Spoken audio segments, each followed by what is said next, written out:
ETA po ako at pumasok sa Canada last September 2023.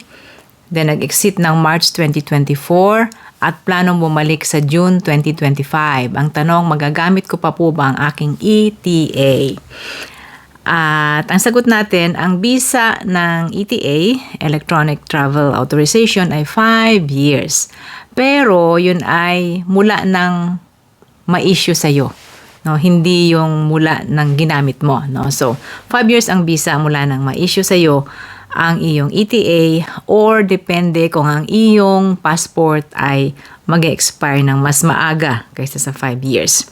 Kung nakuha mo ng 2023, kasi yun yung September ka lumabas, di ba? 24, 25, 26, 27. So, may visa pa yan hanggang 2027. At dahil nakatie up ang iyong ETA sa iyong passport na ginamit on the day na ikay nag-apply, then tingnan mo rin kung kailan mag-expire ang iyong passport.